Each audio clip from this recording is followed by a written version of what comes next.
नमस्कार। शराब घोटाला। पिछले 2 साल से यह शब्द आपने कई बार सुना होगा।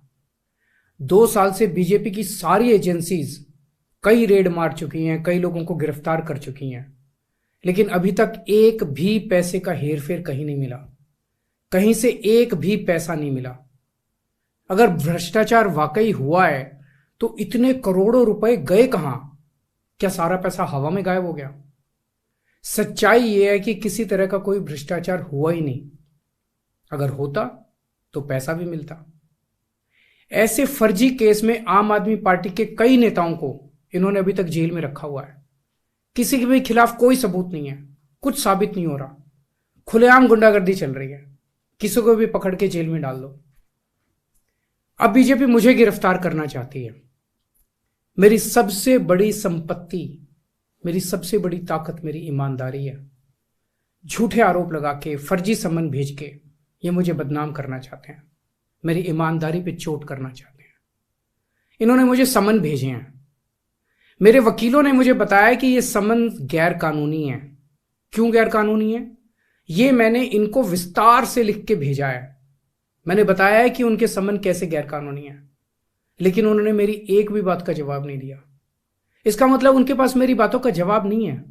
इसका मतलब वे भी मानते हैं कि उनका नोटिस गैर कानूनी है। क्या मुझे एक गैर कानूनी समन का पालन करना चाहिए? अगर कानूनी रूप से सही समन आएगा तो मैं पूरा सहयोग करूंगा। बीजेपी का मकसद जांच करना तो है ही नहीं। इनका मकसद तो लोकसभा चुनाव में मुझे प्रचार करने से रोकना है। ठीक लोकसभा चुनाव के पहले इन्होंने मुझे समन भेजा है। क्यों? इस जांच को चलते 2 साल हो गए। अभी ठीक लोकसभा चुनाव के पहले मुझे क्यों बुलाया जा रहा है? पहले क्यों नहीं बुलाया? सीबीआई ने मेरे को 8 महीने पहले बुलाया था। मैं सीबीआई में गया था, उनके सारे जवाब भी दिए थे। लेकिन अब ये लोग ठीक लोकसभा चुनाव के 2 महीने पहले मुझे बुला रहे हैं। तो बीजेपी का मकसद कोई पूछताछ करना थोड़ी है। इनका मकसद है पूछताछ के बहाने केजरीवाल को बुला लो और उसे गिरफ्तार कर लो, ताकि मैं लोकसभा चुनाव में प्रचार ना कर पाऊं। आज बीजेपी भ्रष्टाचारियों को नहीं पकड़ रही, बल्कि खुलेआम ईडी और सीबीआई का इस्तेमाल करके दूसरी पार्टियों के नेताओं को तोड़ के बीजेपी में शामिल करवाने का काम किया जा रहा है।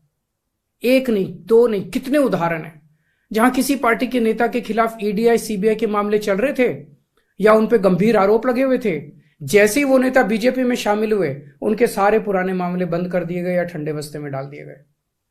तो जो इनकी पार्टी ज्वाइन कर लेता है उसके सारे मामले रफा दफा कर दिए जाते हैं। जो इनकी पार्टी में नहीं जाता वो जेल जाता है। आज मनीष सिसोदिया, संजय सिंह और विजय नायर इसलिए जेल में नहीं है कि उन्होंने भ्रष्टाचार किया है। वो इसलिए जेल में है क्योंकि उन्होंने बीजेपी में शामिल होने से इंकार कर दिया है। आज हम बीजेपी का मुकाबला क्यों कर पा रहे हैं? क्योंकि हमने कोई भ्रष्टाचार नहीं किया। अगर हमने जरा सा भी गलत काम किया होता तो दूसरे भ्रष्टाचारी नेताओं की तरह आज भी हम बीजेपी में शामिल हो चुके हैं, तो होते आज तक।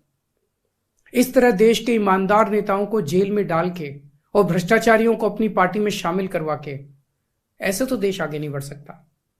ये क्या चल रहा है? ये जो कुछ भी चल रहा है बहुत खतरनाक है।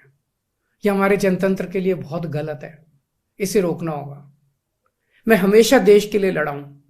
मेरा तन मन धन देश के लिए है। मेरी एक एक सांस देश के लिए है। मेरी खून की एक एक बूंद देश के लिए है। मेरे शरीर का एक एक कतरा देश के लिए समर्पित है। हमें मिलकर देश को बचाना है। मैं पूरी जी जान से इनके खिलाफ लड़ रहा हूं। आपका साथ चाहिए।